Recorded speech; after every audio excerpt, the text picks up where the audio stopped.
Milei desmantela red narco en Villa 31, y lo que revela paraliza a Buenos Aires. Cuando el presidente Javier Milei decidió dar luz verde al operativo más ambicioso contra el narcotráfico en la historia reciente de Argentina, esperaba desmantelar algunas bandas criminales y hacer un show mediático. Lo que no esperaba era encontrar un entramado de corrupción tan profundo que involucraba a figuras que él mismo había considerado intocables. Lo que comenzó como un operativo de rutina en Villa 31 terminó revelando conexiones que llegan hasta los despachos más exclusivos de Puerto Madero y una red de complicidades que explicaría por qué el narcotráfico creció sin control durante décadas. A veces las verdades más impactantes están enterradas justo donde menos queremos buscar. Antes de comenzar, denle like y suscríbanse para que podamos seguir creando historias como esta. La madrugada del martes, 12 de marzo cambiaría para siempre la percepción que Buenos Aires tenía sobre el poder real detrás del narcotráfico. Eran las 4:15 de la mañana cuando más de 1000 efectivos se desplegaron sigilosamente por los accesos de Villa 31. Patricia Bullrich había coordinado personalmente cada detalle de esta operación durante 4 meses, manteniendo un secretismo absoluto que ni siquiera los jefes de comisaría cercanas conocían. El comisario Hernán Domínguez, veterano de 23 años en la fuerza, lideraba uno de los 5 grupos de asalto. Nunca había visto un despliegue tan masivo y tan cuidadosamente planificado. Los drones sobrevolaban la zona transmitiendo imágenes en tiempo real, los vehículos blindados aguardaban estratégicamente posicionados, y cada efectivo tenía información precisa sobre su objetivo específico. Lo que los agentes no sabían era que dentro de esos búnkers no solo encontrarían drogas y armas. El primer indicio de que algo extraordinario estaba por descubrirse llegó cuando el sargento Raúl Méndez forzó la entrada del búnker principal en el sector Güemes. La puerta se abrió revelando no solo kilos de cocaína, sino una oficina completamente equipada con computadoras de última generación, máquinas contadoras de billetes funcionando, y carpetas meticulosamente organizadas con documentación que haría temblar los cimientos del poder político argentino. El operativo había comenzado con precisión quirúrgica. Los narcotraficantes fueron tomados completamente por sorpresa. Marcos Villalba, alias El Flaco, uno de los capos principales, fue encontrado durmiendo con más de $300.000 en efectivo debajo de su colchón. Su despertar sería el inicio de una cadena de revelaciones que cambiarían el panorama político del país. En el búnker que funcionaba camuflado detrás de un almacén de comestibles, los investigadores descubrieron lo que llamaron la contabilidad de la vergüenza. Planillas de Excel perfectamente ordenadas mostraban pagos mensuales a funcionarios identificados por sus iniciales y códigos. Pero lo que realmente dejó helados a los agentes fue encontrar fotografías de reuniones sociales donde reconocidos políticos, empresarios y hasta jueces aparecían brindando junto a los mismos narcotraficantes que acababan de detener. Roberto el Negro Fernández, el segundo en la jerarquía criminal, había mantenido durante años un archivo detallado de cada pago, cada favor, cada protección brindada. Su obsesión por documentar todo se convertiría en la pesadilla de quienes creían que sus secretos permanecerían enterrados para siempre. La investigadora fiscal María Soledad Torres recibió la llamada a las 7 de la mañana. Lo que escuchó del otro lado del teléfono la obligó a cancelar todos sus compromisos del día. Los hallazgos superaban cualquier caso de corrupción que hubiera manejado en sus 15 años de carrera. No se trataba solo de narcotráfico, sino de un sistema completo de cooptación del Estado que se extendía como una metástasis por todos los niveles de poder. Los túneles descubiertos conectaban estratégicamente diferentes puntos de la villa, pero también revelaron algo inesperado. Los planos encontrados en una caja fuerte mostraban que estas construcciones habían sido financiadas con materiales destinados a la urbanización oficial del barrio. Cemento, hierro, caños y hasta mano de obra especializada habían sido desviados del proyecto público para crear la infraestructura criminal. El ingeniero Carlos Mazzotti, responsable técnico de las obras de urbanización, aparecía mencionado en varios documentos. Los registros sugerían que no solo había facilitado los materiales, sino que había diseñado personalmente algunos de los pasadizos más sofisticados. Su participación habría hecho posible una red de túneles con sistemas de ventilación, comunicaciones y hasta salas de reuniones subterráneas que funcionaban como búnkers de seguridad. En uno de estos espacios subterráneos, los efectivos encontraron lo que los investigadores denominaron el Salón del Poder. Un ambiente lujosamente decorado con televisores de pantalla gigante, aire acondicionado, bar completo y, en las paredes, fotografías enmarcadas de políticos, empresarios y periodistas compartiendo cenas y celebraciones con los líderes de la organización criminal. La computadora principal de la red contenía más de 15.000 mensajes de WhatsApp, emails y hasta grabaciones de audio que documentaban años de negociaciones, acuerdos y coordinación entre el mundo criminal y figuras del establishment porteño. Las conversaciones revelaban no solo complicidad, sino participación activa en la planificación de operaciones de lavado de dinero y distribución de drogas. Uno de los mensajes más impactantes había sido enviado por un reconocido legislador porteño apenas 3 días antes del operativo. El texto era explícito sobre la necesidad de acelerar el traslado de mercadería porque había rumores de una posible intervención policial. La información había llegado desde adentro mismo de las fuerzas de seguridad, confirmando las sospechas sobre filtraciones sistemáticas que habían permitido el crecimiento de estas redes durante años. El sistema de protección era tan sofisticado que incluía a referentes sociales, punteros políticos y hasta funcionarios de programas gubernamentales que trabajaban en la zona. La organización había logrado infiltrar cada estructura estatal presente en Villa 31, convirtiendo programas sociales en herramientas de reclutamiento y control territorial. Los beneficiarios de planes sociales que se negaban a colaborar con la venta de drogas veían suspendidos sus subsidios. Los que aceptaban recibían protección y beneficios adicionales. Esta perversa manipulación de las necesidades básicas de las familias más vulnerables había sido documentada minuciosamente por los propios narcotraficantes, quienes mantenían listas actualizadas de colaboradores confiables y elementos problemáticos. Los primeros interrogatorios revelaron que la estructura criminal había desarrollado un sistema de inteligencia propio que incluía informantes en comisarías, juzgados y hasta en el propio Ministerio de Seguridad. Cada movimiento policial era conocido con anticipación, cada allanamiento era filtrado, cada investigación era monitoreada desde adentro. La dimensión económica de la organización superaba todas las estimaciones. Los registros contables mostraban movimientos mensuales superiores a los $10 millones, con ganancias que se lavaban a través de empresas constructoras fantasma, inmobiliarias en zonas exclusivas, y hasta inversiones en el exterior coordinadas con asesores financieros de primer nivel. 3 días después del operativo, cuando los primeros análisis de la evidencia comenzaron a circular en círculos reservados del poder, el pánico se extendió como fuego en los despachos más exclusivos de la ciudad. Nombres que aparecían en la investigación empezaron a solicitar reuniones urgentes con sus abogados, mientras otros tomaban vuelos inesperados hacia destinos donde la justicia argentina no alcanza. El presidente Milei, que había autorizado la operación esperando un éxito mediático moderado, se encontró con una bomba política de proporciones que ni él mismo había anticipado. En la Quinta de Olivos, durante una reunión de emergencia con su círculo más íntimo, la decisión fue unánime. No habría marcha atrás. Las investigaciones continuarían sin importar a quién afectaran. La ministra Bullrich, que había coordinado personalmente cada aspecto del operativo, sabía que su carrera política se definiría en los próximos meses. O lograba llevar las investigaciones hasta sus últimas consecuencias, o el sistema de protecciones políticas y mediáticas que habían mantenido oculta esta red durante décadas terminarían sepultando toda la evidencia. Los medios de comunicación se dividieron entre quienes celebraron el operativo como un hito histórico y quienes comenzaron a advertir sobre los riesgos de una persecución política disfrazada de lucha antidroga. Las primeras filtraciones de nombres importantes generaron un terremoto en las redacciones, donde editores y productores debatían hasta qué punto podían avanzar sin comprometerse con figuras que habían sido fuentes o aliados durante años. En Villa 31, la situación se había estabilizado bajo custodia permanente de gendarmería, pero las tensiones sociales aumentaban día a día.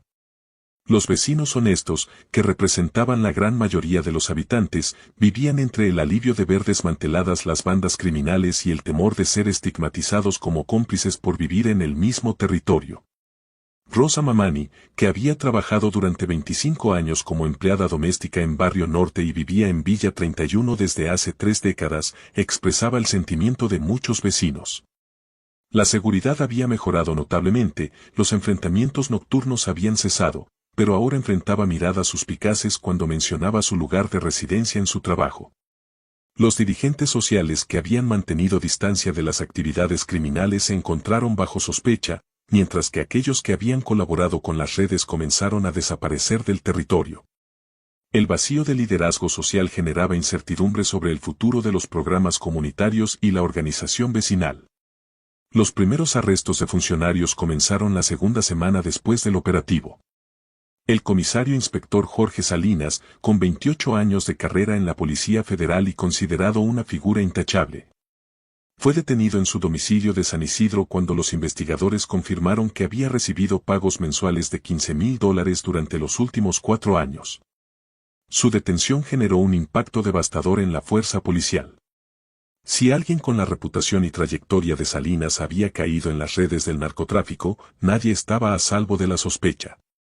La moral institucional se vio severamente afectada, mientras que las investigaciones internas se multiplicaron exponencialmente. El caso del empresario constructora Rodolfo Enríquez reveló otra dimensión del entramado criminal. Su empresa había sido adjudicataria de varios contratos públicos importantes, incluyendo obras en la propia Villa 31. Los registros encontrados en los búnkers mostraban que había lavado más de $8 millones del narcotráfico a través de sobrefacturación en obras públicas y creación de empleos fantasma. Enríquez había mantenido durante años un perfil social alto, participando en cenas benéficas, sponsoreando eventos culturales y hasta había sido distinguido por organizaciones empresariales por su compromiso social. Su detención en su oficina de Puerto Madero, rodeado de diplomas y reconocimientos, simbolizó la profundidad de la infiltración criminal en sectores aparentemente respetables de la sociedad. Los registros bancarios incautados revelaron una red de cuentas en Uruguay, Paraguay y Miami que había permitido el movimiento internacional de capitales por montos superiores a los $50 millones en los últimos 5 años. La sofisticación de las operaciones financieras requería asesoramiento profesional de alto nivel, lo que llevó a las autoridades a investigar estudios contables y asesorías financieras que habían facilitado estas transacciones. El contador público Martín Guevara, socio de uno de los estudios más prestigiosos de la City porteña, fue citado a declarar cuando se descubrió que había diseñado estructuras financieras específicamente orientadas a ocultar el origen ilícito de fondos provenientes del narcotráfico. Su declaración reveló que el sistema de lavado involucraba a una red de profesionales que operaban con total normalidad en los sectores más exclusivos del sistema financiero argentino. Las ramificaciones internacionales del caso llevaron a que la DEA y autoridades de Uruguay y Paraguay ofrecieran colaboración para investigar las conexiones transfronterizas. El caso había trascendido la dimensión local para convertirse en una investigación de crimen organizado internacional con implicancias geopolíticas significativas.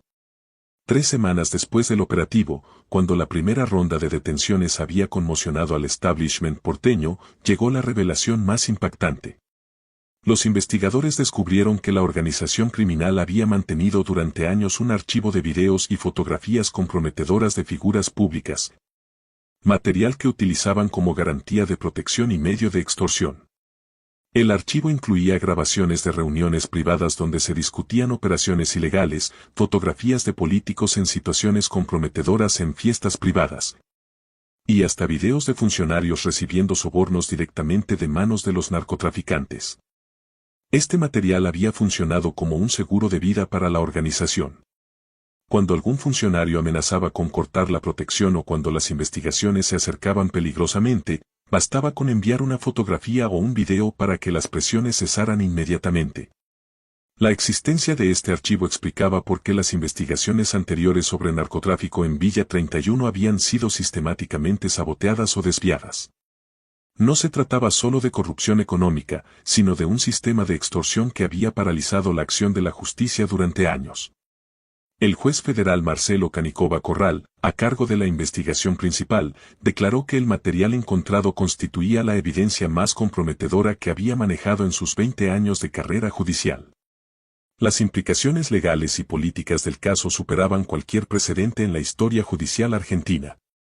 La revelación sobre la existencia del archivo generó una segunda ola de pánico en círculos de poder.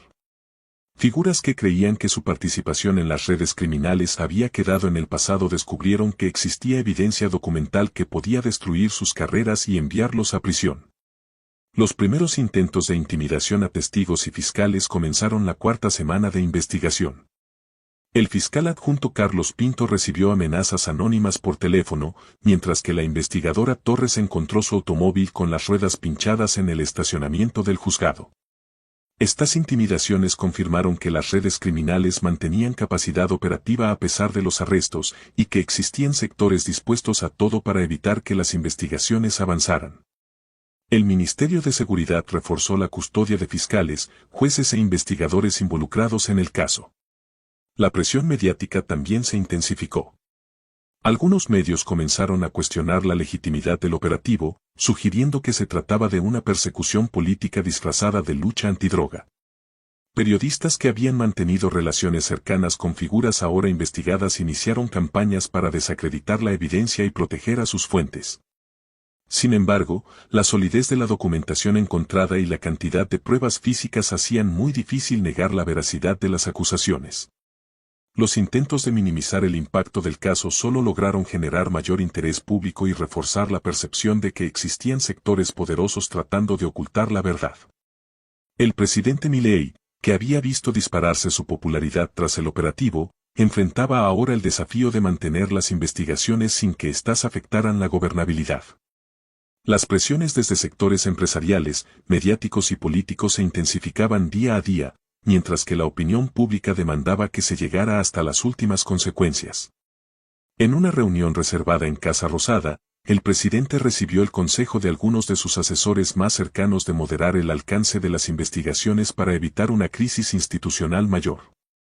La respuesta de Milei fue categórica. Las investigaciones continuarían sin limitaciones políticas, sin importar a quién afectaran ni qué intereses tocaran. Esta decisión marcó un punto de inflexión en su presidencia. O lograba desmantelar exitosamente las redes de protección política del narcotráfico y se consolidaba como el líder que había enfrentado al poder real.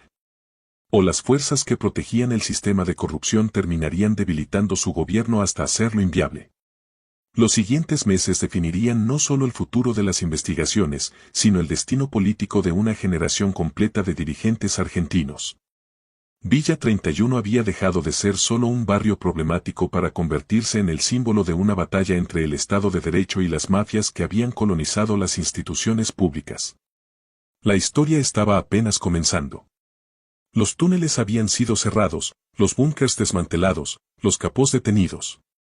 Pero las conexiones más poderosas aún permanecían ocultas en despachos elegantes y reuniones privadas donde se decidía el verdadero poder en Argentina. La pregunta que mantenía despiertos a muchos poderosos era simple. Si habían logrado infiltrar tan profundamente Villa 31, ¿qué otros secretos saldrían a la luz cuando las investigaciones se expandieran a otros territorios controlados por el narcotráfico? La caja de Pandora había sido abierta y ya nadie podía predecir hasta dónde llegarían las revelaciones. Buenos Aires había cambiado para siempre. La imagen de una ciudad cosmopolita y civilizada había sido reemplazada por la realidad de una metrópolis donde el crimen organizado había logrado infiltrar todos los niveles de poder. La operación en Villa 31 no había sido solo un golpe al narcotráfico, sino una radiografía despiadada de la decadencia institucional argentina. Los próximos capítulos de esta historia se escribirían en tribunales, en despachos oficiales, en salas de redacción y en las calles de una Buenos Aires que había perdido definitivamente su inocencia. El país había descubierto que sus enemigos no estaban solo en los márgenes de la sociedad, sino en el corazón mismo de sus instituciones más respetables. La lucha apenas comenzaba, pero ya nada volvería a ser igual.